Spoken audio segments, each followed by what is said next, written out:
नमस्कार फ्रेंड्स, जैसे आपको मालूम है आज सुबह कैबिनेट की मीटिंग हुई है।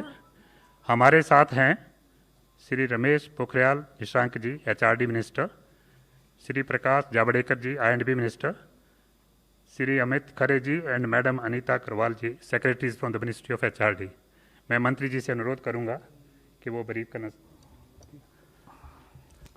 आज प्रधानमंत्री नरेंद्र मोदी जी की अध्यक्षता में मंत्रिमंडल की बैठक हुई और 21वें सदी के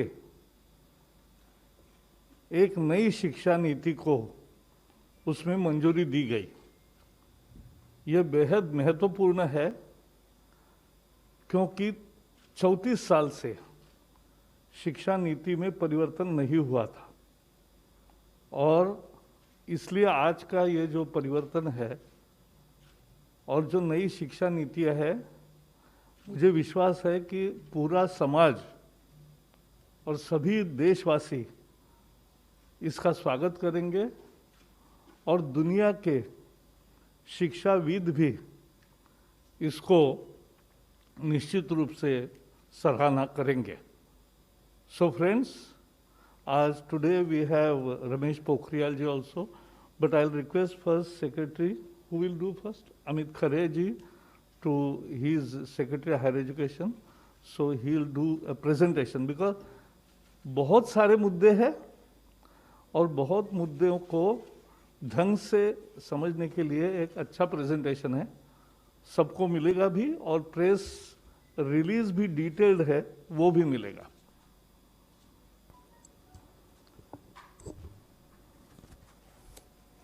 माननीय मंत्री श्री प्रकाश जावड़ेकर जी, माननीय मंत्री श्री रमेश पोखरियाल निशंक जी, मेरे सहकर्मी सचिव स्कूल शिक्षा एवं साक्षरता अनीता करवल जी, प्रेस एवं मीडिया के सभी बंधुओं, जैसा माननीय मंत्री जी ने बताया, आज ऐतिहासिक दिन है।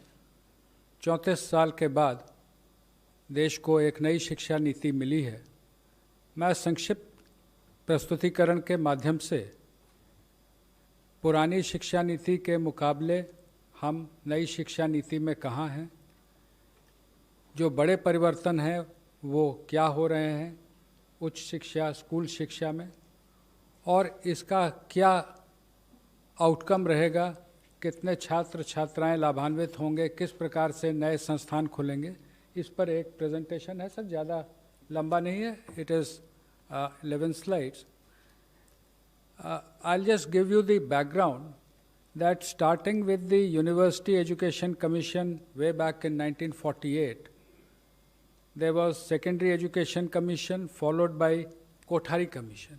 And Kothari Commission was the one which led to the formulation of the National Policy on Education in 1968. Now from 68 to 86, the same policy continued. 86, there was the new policy, the NPE, National Policy on Education 86. उसका संशोधन बहुत सीमित रूप से 1992 में 1992 it was amended, but actually it is the 86 policy which had been continuing till date, that is for last 34 years.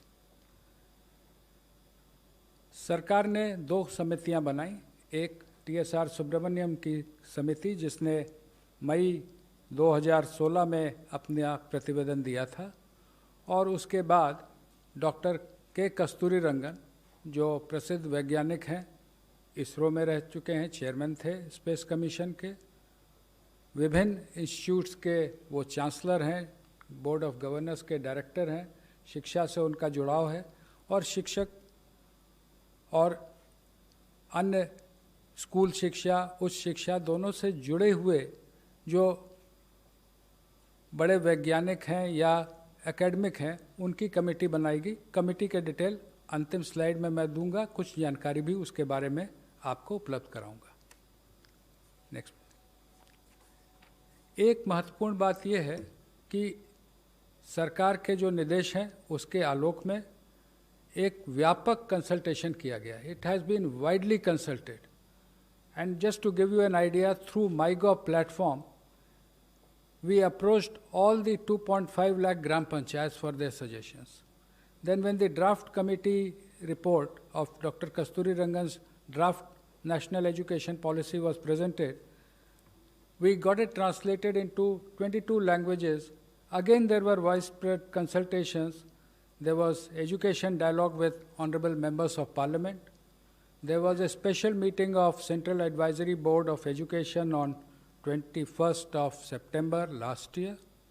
There was also a special meeting, Parliamentary Standing Committee on Human Resources had taken a special meeting on 7th of November. So there has been wide consultation not only with the governments, state governments, with central ministries, state governments, with the academia, but also the involvement of the common people. लोगों से राय ली गई कि आप अपनी शिक्षा नीति में क्या देखना चाहते हैं, और इस के आधार पे जो शिक्षा नीति और उसके बड़े रिफॉर्म्स हैं, उसमें उच्च शिक्षा में हम 2035 तक 50% GER ग्रॉस एनरोलमेंट रेशियो तक पहुंचेंगे, और उसके लिए होलिस्टिक एजुकेशन की नई व्यवस्था लाई जा रही है, जिसका सबसे बड़ा अंग है मल्टीपल एंट्री एंड एग्जिट. आज की व्यवस्था में यदि 4 साल इंजीनियरिंग पढ़ने के बाद या 6 सेमेस्टर पढ़ने के बाद किसी कारणवश मैं आगे नहीं पढ़ सकता हूं, तो मेरे पास कोई उपाय नहीं है, मैं आउट ऑफ द सिस्टम हो जाता हूं. Multiple entry and exit system में ये रहेगा कि 1 साल के बाद सर्टिफिकेट, 2 साल के बाद डिप्लोमा, 3 या 4 साल के बाद डिग्री, यानी और multiple entry through academic bank of credit. जो नीचे बुलेट है कि मेरे जो क्रेडिट फर्स्ट ईयर के हैं, सेकेंड ईयर के हैं, जैसे बैंक के सेविंग अकाउंट होते हैं, वैसे ही एकेडमिक क्रेडिट में डिजी लॉकर के माध्यम से हमारे वहाँ पर क्रेडिट रहेंगे. So that in the third year if I want to take a sabbatical for a year, or I want to take a break for any reason, family condition or otherwise for some time, and I return after a fixed period, within a fixed period of which will be prescribed by the new Higher Education Commission, if I come back to the education system, I will not be asked to repeat the first and second year. My credits are already there in the academic credit bank. I will utilize those credits for my further education. इसमें ये भी व्यवस्था रहेगी multiple entry और exit में कि जो लोग 4 साल का डिग्री प्रोग्राम करेंगे, जो आगे रिसर्च में जाना चाहते हैं उनके लिए अलग व्यवस्था 4 साल डिग्री प्रोग्राम, जो नौकरी में जाना चाहते हैं जैसे हम लोग यहाँ पर हैं, तो हम लोग 3 साल के डिग्री प्रोग्राम यथावत पूर्व की भांति रहेंगे, लेकिन 4-year degree programme with 1-year MA and direct no MPhil, they can go to PhD. एक और व्यवस्था जो इसमें की गई है वो ये है कि ये सारे प्रोग्राम जो होंगे ये मल्टी डिसिप्लिनरी होंगे.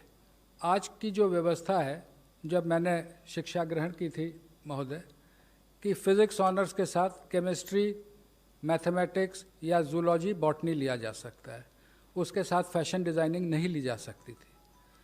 मल्टीपल डिसिप्लिनरी एजुकेशन की जो हम लोग बात कर रहे हैं, उसमें मेजर और माइनर की व्यवस्था होगी. जो मेजर प्रोग्राम जो डिसिप्लिन का है, उसके अलावा माइनर प्रोग्राम भी लिए जा सकते हैं. इसका फ़ायदा ये होगा, 2 फायदे इस पूरे सिस्टम के, कि आर्थिक या अन्य कारण से जो लोग ड्रॉप आउट हो जाते हैं वो वापस सिस्टम में आ सकते हैं बिना अपना समय गंवाए हुए. दूसरा कि जो अलग अलग विषयों में रुचि रखते हैं, बहुत से फिजिसिस्ट होते हैं जो कि म्यूज़िक में रुचि रखते हैं, लेकिन उसके लिए फॉर्मल उनको कोई व्यवस्था नहीं रहती है. नई व्यवस्था में मेजर और माइनर्स के माध्यम से ये व्यवस्था रहेगी कि व्यक्ति मल्टी डिसिप्लिनरी, वेल राउंडेड, अपने इंटरेस्ट के हिसाब से इंजीनियरिंग और म्यूज़िक अगर सीखना चाहता है, अगर वहाँ संस्थानों को मल्टी डिसिप्लिनरी बनाया जाएगा, यूनिवर्सिटीज़ को मल्टी डिसिप्लिनरी बनाया जाएगा, वहाँ वो शिक्षा ले सकता है. Next please. Graded autonomy of autonomous colleges, ये आप में से प्रायः बहुत लोग अवगत होंगे कि हमारे देश में लगभग 45,000 कॉलेजेस हैं जिनको हम संबद्धता प्राप्त एफिलिएटेड कॉलेजेस कहते हैं। किसी किसी विश्वविद्यालय में तो इनकी संख्या 800 तक पहुंच गई, जिसके कारण न केवल गुणवत्ता में गिरावट आती है बल्कि विश्वविद्यालय परीक्षा केंद्र ही बने रहते हैं, लगातार वहाँ परीक्षा चलती रहती है। ग्रेडेड ऑटोनॉमी की व्यवस्था ये होगी कि उनके एक्रेडिटेशन स्टेटस के आधार पर A+, A, B, उनको अलग अलग एडमिनिस्ट्रेटिव और एकेडमिक ऑटोनॉमी और फाइनेंशियल ऑटोनॉमी कॉलेजेस को दी जाएगी।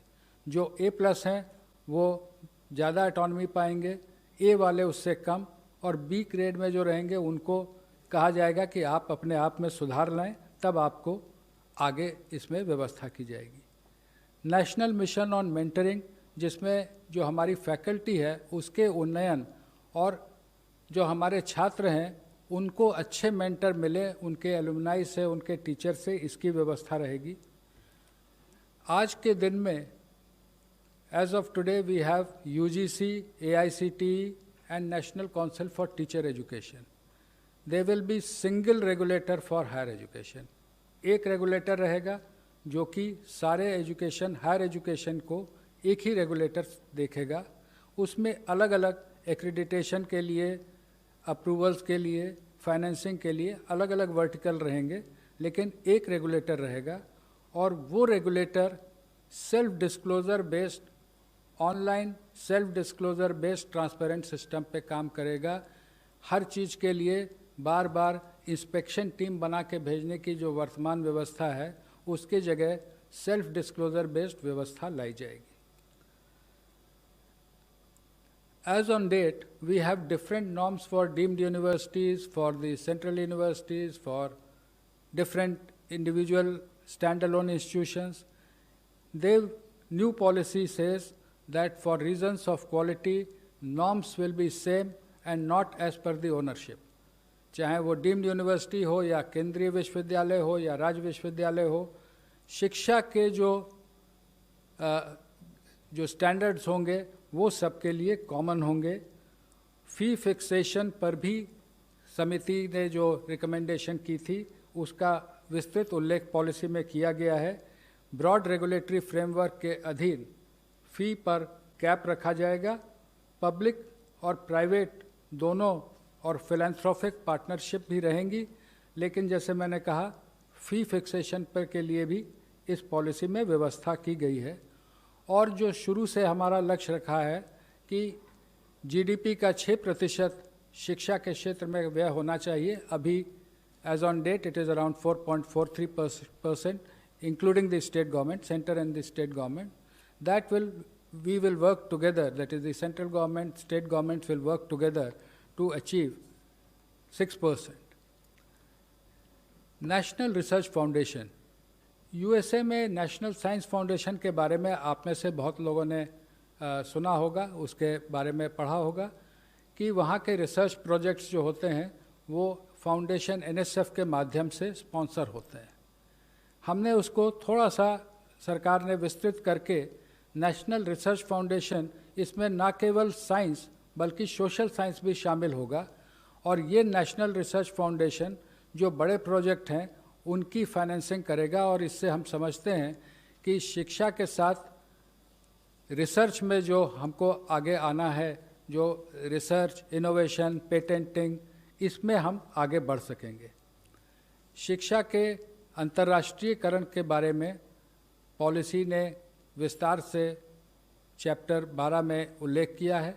और उल्लेख ये है कि हम अपने देश के शिक्षा को, कि उच्च शिक्षा को इस स्तर का बनाएंगे कि बाहर के विद्यार्थी हमारे साथ आएँ और जो एक्सचेंज होते हैं वो देश के उच्च शिक्षण संस्थानों और विदेश के हाई रैंकिंग उच्च शिक्षण संस्थानों के बीच हों। स्टैंड अलोन जो हमारे इंस्टीट्यूशंस हैं उनको मल्टीडिसिप्लिनरी बनाने की ओर हम बढ़ेंगे।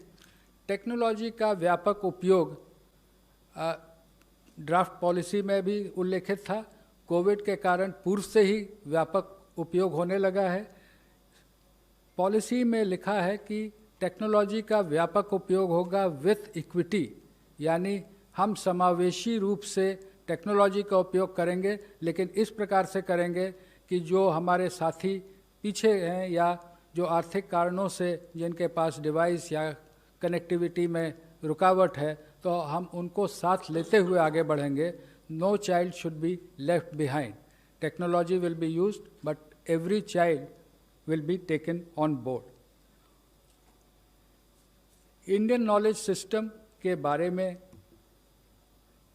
जो विस्तार से चर्चा की गई है, लेकिन सभी भाषाओं पर ध्यान देते हुए जो हमारे इंस्टीट्यूट्स हैं, लैंग्वेज फैकल्टी के रिसर्च जो लैंग्वेज पे होता है, जो क्लासिकल इंस्टीट्यूट हैं जैसे क्लासिकल तमिल, क्लासिकल तेलुगु, कन्नड़, और जो CIL मैसूर है जिसमें और इंडियन लैंग्वेजेस हैं, उन सब पे ये जोर दिया जाएगा कि जो साइंटिफिक और लिटरेचर है जो अलग अलग भाषाओं का है उसको हम लोग आगे लाएं, और ट्रेडिशनल आर्ट्स, जो आर्ट्स यानी कि उसमें क्राफ्ट भी सम्मिलित हैं, लोक विद्या जिसको हम कह सकते हैं, जो पीछे कई बार हम लोग मॉडर्नाइज होने के लिए आगे बढ़ते हैं लेकिन जो हमारे लोक विद्याएँ छूट जाती हैं उनको भी हम आगे ले जाएंगे. और टेक्नोलॉजी का जैसे मैंने आपसे उल्लेख किया, यूज़ ऑफ टेक्नोलॉजी, इसमें 4 मुख्य हैं. शिक्षा की जो योजना बनेगी, education planning, teaching, learning and assessment, जो समस्याएं आज देखने को आ रही हैं विशेषकर असेसमेंट में, एग्ज़ाम्स के बारे में. टीचिंग, लर्निंग एंड असेसमेंट में हम टेक्नोलॉजी का इस प्रकार उपयोग करेंगे कि semester wise, mid semester wise ये टेक्नोलॉजी के उपयोग से 360 डिग्री असेसमेंट होगा. उसका उल्लेख जब स्कूल में आएंगे तो आप हमारे सहकर्मी करेंगी. मैंने पहले भी कहा, access to the disadvantage groups.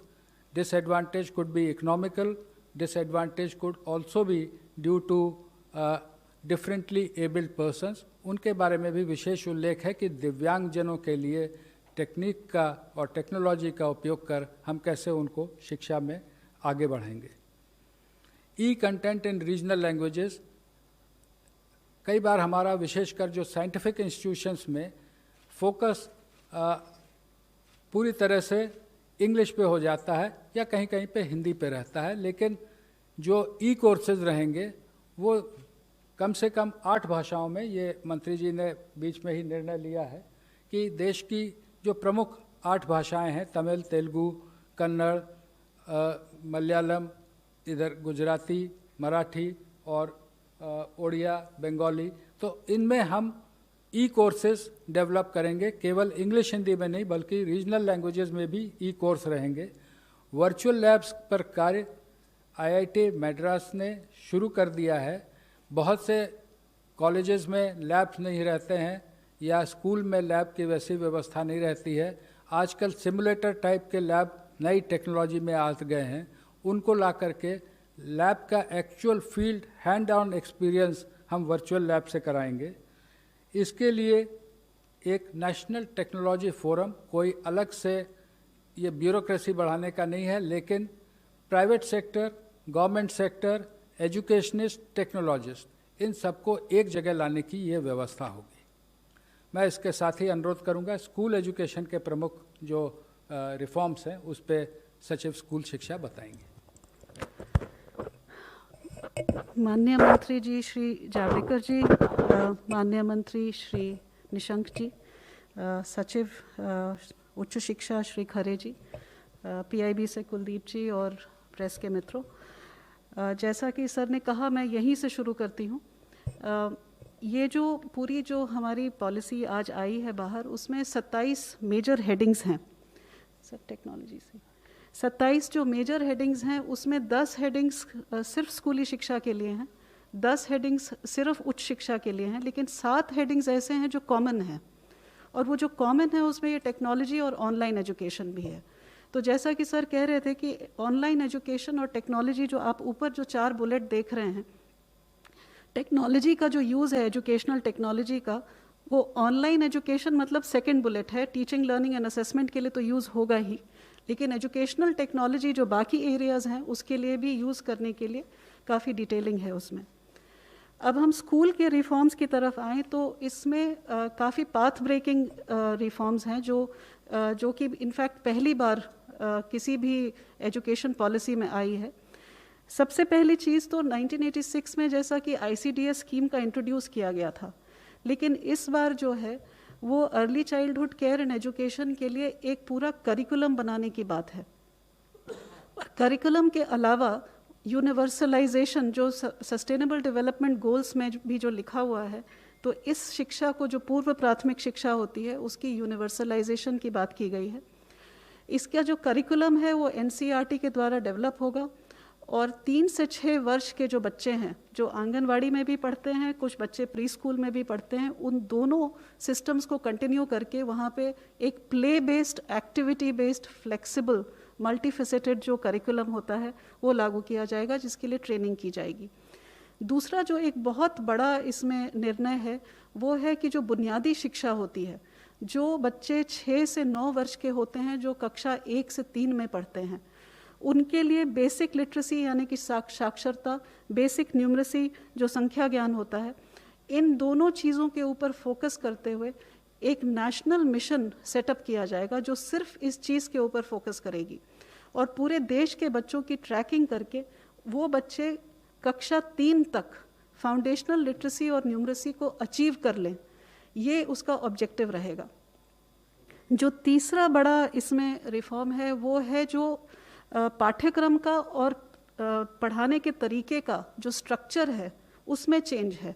आप सब जानते हैं कि अभी 10+2 स्ट्रक्चर है, जिसमें जो पहले 10 वर्ष हैं उनका एक तरह से फेज वाइज करिकुलम होता है, फिर सडनली जब आप सेकेंडरी में जाते हैं, +2 में जाते हैं, तो सब्जेक्ट जो है स्पेशलाइजेशन होने लगती है। यहाँ पर जो हम सिस्टम लेकर के आए हैं वो 15 वर्ष का जो आप देख रहे हैं 5+3+3+4, उसमें 3 वर्ष तो पूर्व प्राथमिक हैं, मतलब 3 से 6 वर्ष जिसका पाठ्यक्रम बनेगा, और जो 12 वर्ष हैं उनको इस तरह से डिवाइड किया है कि वो कंटिन्यूटी, बुनियादी शिक्षा तक कंटिन्यूटी रहे। मतलब 3 से 6 वर्ष का बच्चा जो है 8 वर्ष तक एक ही पाठ्यक्रम, एक ही तरीके से पढ़ाई करे, play method, discovery method, activity based, experiential learning, ताकि वो फाउंडेशनल लिटरेसी और न्यूमरेसी अचीव कर सके। जो मिडिल स्कूल होगा, जो 6 to 8 वाला जो कक्षा है, उसमें जो है वो सब्जेक्ट इंट्रोडक्शन होगी और फिर सब्जेक्ट की एक्सप्लोरेशन होगी और वो मल्टी डिसिप्लिनरी अप्रोच होगा। उसी तरह जो +4 लिखा है वो 9th to 12th है। इसमें भी जैसा कि सर कह रहे थे, जैसा हायर एजुकेशन में है, कोई स्ट्रीम्स नहीं है, मल्टी डिसिप्लिनरी होगा। अगर बच्चा फिजिक्स के साथ, जैसा सर ने कहा, फैशन स्टडीज़ लेना चाहे, बेकरी, कन्फेक्शनरी कुछ पढ़ना चाहे केमिस्ट्री के साथ, इट विल बी परमिटेड। तो ये पेडागोजिकल स्ट्रक्चर चेंज है, इसमें कोई फिजिकल स्ट्रक्चर यानी कि स्कूल की बिल्डिंग को चेंज करने की ज़रूरत नहीं है, ये पाठ्यक्रम में चेंज है।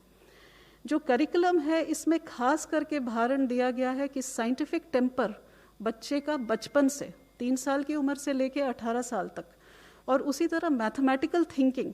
इनफैक्ट पॉलिसी में रिकमेंडेशन है कि कक्षा 6 से बच्चे को कोडिंग सिखाई जाएगी, क्योंकि कोडिंग से मैथमेटिकल और कॉम्पिटिशनल थिंकिंग की शुरुआत होती है। तो 21st सेंचुरी स्किल्स भी उसके साथ समावेश किए जाएंगे।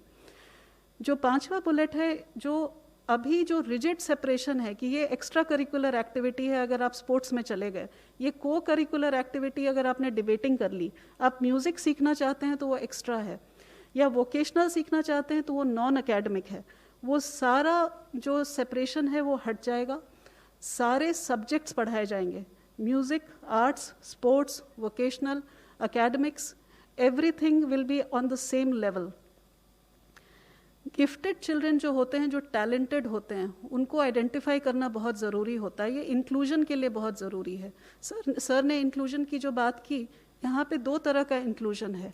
जो बच्चे PWD, पर्सन्स विद डिसेबिलिटीज़ हैं, 21 टाइप्स ऑफ डिसेबिलिटी, उनका इंक्लूजन के लिए स्पेसिफिक इसमें रिकमेंडेशंस हैं। उसी तरह जो गिफ्टेड बच्चे होते हैं, जो किसी भी पॉपुलेशन के 3 से 4% के बच्चे जो होते हैं, जो जीनियसेस माने जाते हैं, उनके लिए भी इसके अंदर प्रोविज़न है। जो गर्ल चाइल्ड के लिए gender inclusion fund for specifically targeting the girl child development, girl child के लिए और भी बहुत कुछ है, पर मैं यहाँ आपको मेजर रिफॉर्म्स बता रही हूँ।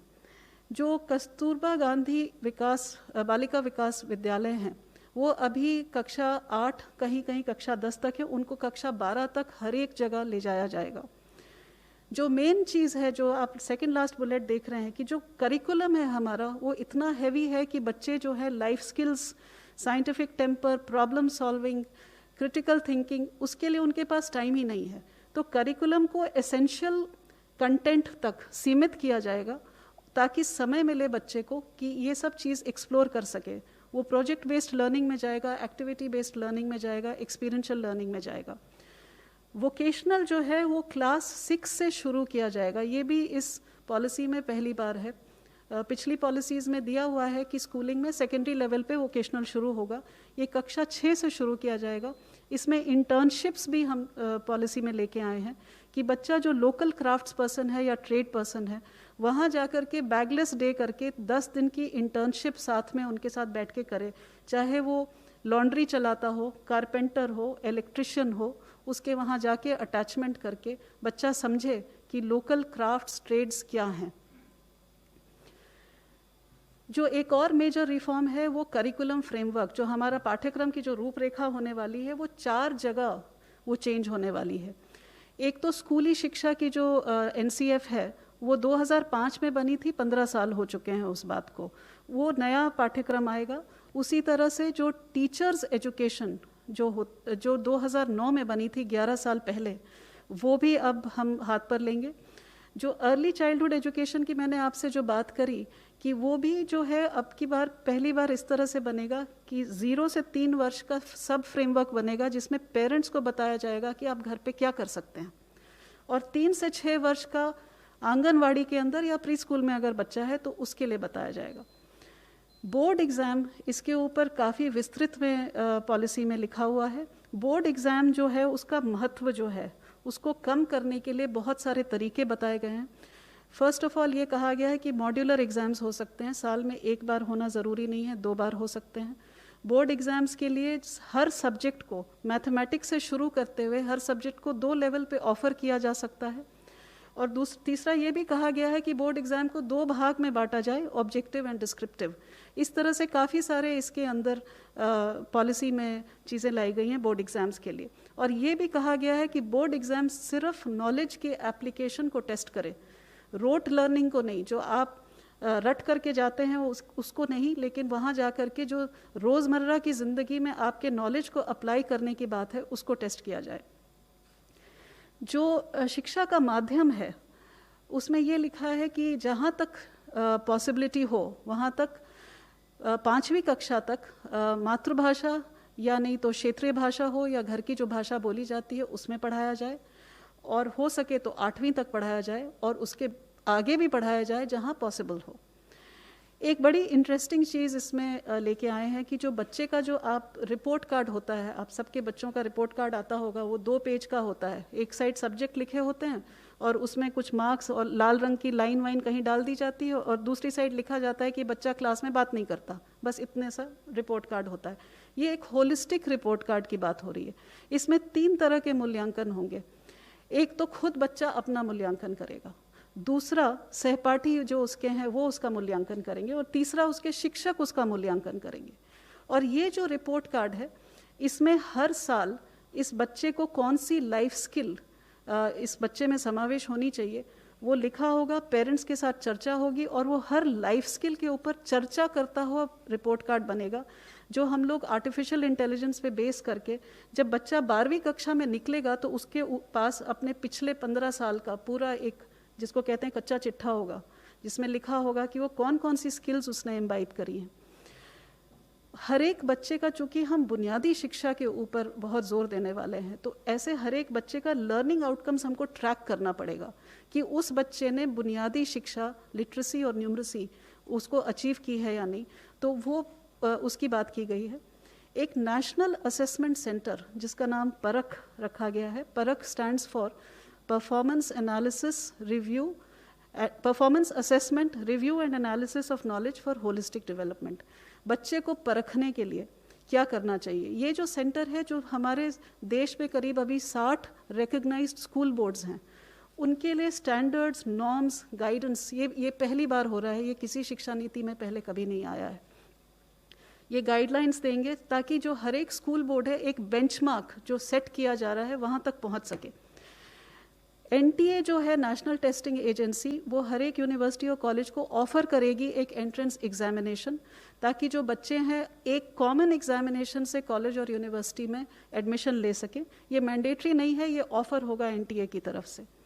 टीचर्स के लिए एक नेशनल प्रोफेशनल स्टैंडर्ड तैयार किया जाएगा, जिससे टीचर की रोल एक्सपेक्टेशन क्या है और टीचर को किस बेंचमार्क पे पहुंचना है, उसके बारे में एक स्टैंडर्ड तैयार किया जाएगा। ये NCERT और NCTE मिलके तैयार करेंगे और ये पूरे देश में लागू होगा।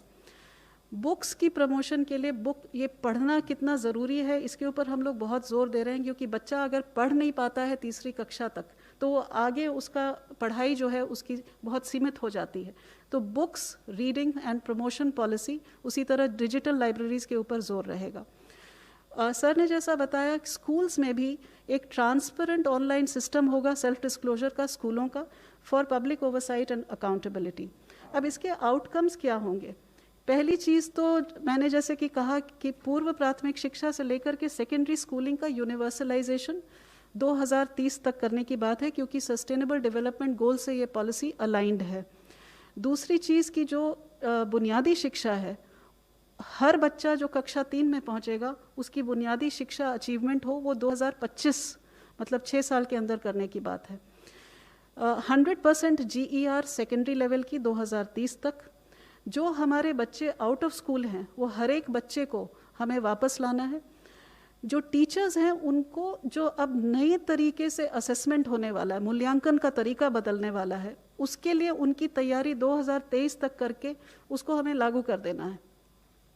जो इंक्लूजन के लिए सर ने ऑलरेडी बात कर ली है कि हमको सारे बच्चों को, हर तरह के बच्चों को, किसी भी बैकग्राउंड से हो, किसी कम्युनिटी से हो, किसी कास्ट से हो, किसी रिमोट एरिया से हो, हर तरीके के बच्चों को समावेश करने के लिए स्पेशल पॉलिसी एस्पेक्ट्स हैं, वो 2030 तक सब पूरे किए जाएंगे। बोर्ड एग्ज़ाम्स का मैंने आपको बता ही दिया है। हर बच्चे का इसमें ये लिखा है कि जब वो स्कूल से निकलेगा तो एक स्किल, एक वोकेशनल स्किल उसको वो हासिल करके निकलेगा। ये भी इसमें पॉलिसी में लिखा है। और जो कॉमन जो स्टैंडर्ड्स बन रहे हैं जो सेल्फ डिस्क्लोजर के, वो पब्लिक स्कूल्स और प्राइवेट स्कूल्स के लिए कॉमन रहेंगे, दोनों को एक ही स्टैंडर्ड में पहुंचने का है। तो ये स्कूल का इतना ही था। अभी सर आपको इसके बारे में बताएंगे। धन्यवाद अनीता जी। We have presented before you in a span of say half an hour the major highlights of the policy. We would again state that it is aimed at bringing transformational change, not incremental change, but transformational change in both higher education sector and the school education. The new system in school will be 5+3+3+4 in place of 10+2. In higher education, there will be multiple entry and exit system, introduction of 4-year courses, common regulatory system by a common regulator, single regulator, National Research Foundation, these are the important highlights of the new policy. प्रारंभ में ही मैंने निवेदन किया था कि doctor कस्तूरी रंगन की अध्यक्षता में समिति बनी थी। इस अवसर पर मंत्रालय, सर आपकी अनुमति से मंत्रालय की ओर से उनका और सभी मेंबर्स का मैं आभार व्यक्त करना चाहूँगा और एक जानकारी अपने मीडिया बंधुओं को देना चाहूँगा कि डॉक्टर कस्तूरी रंगन से मेरी बात हुई है और उन्होंने कहा है कि अगर मीडिया के कोई बंधु उनसे, इसीलिए उनके कॉन्टैक्ट डिटेल दिए गए हैं। If any one of you wish to contact him, he will be available. He is in Bangalore. He will be available for any queries. Thank you, sir. सभी को धन्यवाद। और नेक्स्ट सर, जैसे multilingualism मैंने कहा जी, सभी भाषाओं में आप सभी को धन्यवाद। सबको धन्यवाद है। आप पोखरियाल जी, आप समापन करेंगे।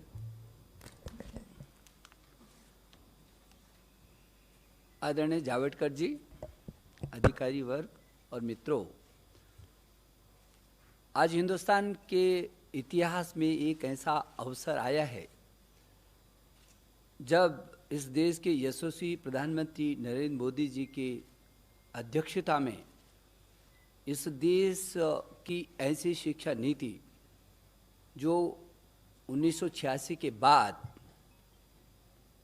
जो स्कूली शिक्षा और उच्च शिक्षा में उसकी परिवर्तनकारी सुधारों के लिए एक महत्वपूर्ण रास्ता प्रशस्त करेगा।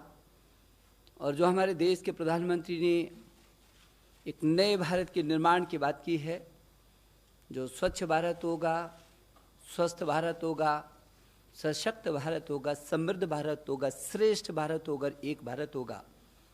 उस नए भारत के निर्माण में ये नई शिक्षा नीति 2020 मील का पत्थर साबित होगी। जैसे कि हमारे सचिव स्कूली शिक्षा और सचिव उच्च शिक्षा ने विस्तार पूर्वक सभी बातों को सूत्र रूप में रखा है, और हमारे बड़े भाई आदरणीय जावड़ेकर जी जो इस मंत्रालय में और इस शिक्षा नीति से तब से लेकर लगातार जुड़े रहे हैं, जिनके समय में, जिनके मार्गदर्शन में ये काफ़ी आगे बढ़ी। और मैं ये समझता हूँ कि पूरी दुनिया में शायद इससे बड़ा परामर्श, विचार विमर्श कभी नहीं हुआ होगा।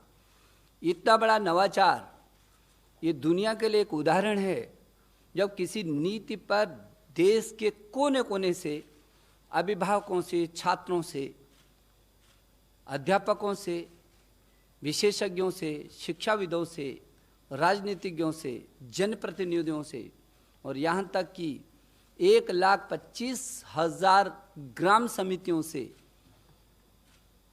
विचार विमर्श किया गया हो, जहाँ सभी सरकारों के साथ भी परामर्श किया गया हो, शिक्षा मंत्रियों से, देश के शिक्षा मंत्रियों से समय समय पर लगातार विचार विमर्श किया गया हो, देश के सभी राज्यों के शिक्षा विभागों के साथ परामर्श किया गया हो, जनप्रतिनिधियों के साथ लगातार बात की गई हो, और राज्यसभा और लोकसभा के सांसदों के साथ प्रदेश वाइज लगातार सुबह से शाम तक इन नीतियों पर, इनके एक एक विषय पर परामर्श और चर्चा की गई हो। संभवतः देश के इतिहास में ये पहली बार ऐसा हो रहा होगा। और इन लंबे रास्तों से होकर के, गुजर करके, क्योंकि ये देश की शिक्षा नीति बन रही है, शिक्षा किसी भी व्यक्ति, परिवार, समाज और राष्ट्र की आधारशिला होती है, और इसलिए व्यापक परामर्श और सब लोगों की चर्चाओं के बाद, और जब हमने इसको पब्लिक डोमेन में डाला था उसके बाद भी 2,25,000 के करीब सुझाव आए। उन सुझावों में भी हमने उच्च शिक्षा और स्कूली शिक्षा 2 अलग सचिवालय बनाए, 15-15, 20-20 टीमें विशेषज्ञों की बनाई, व्यापक उनका विश्लेषण किया, और उस सब के बाद इसको एक शिक्षा नीति के इस निचोड़ पर ला करके आज माननीय प्रधानमंत्री जी की अध्यक्षता में हुई जो कैबिनेट है, उसने इस पर अपनी अंतिम सहमति दी है।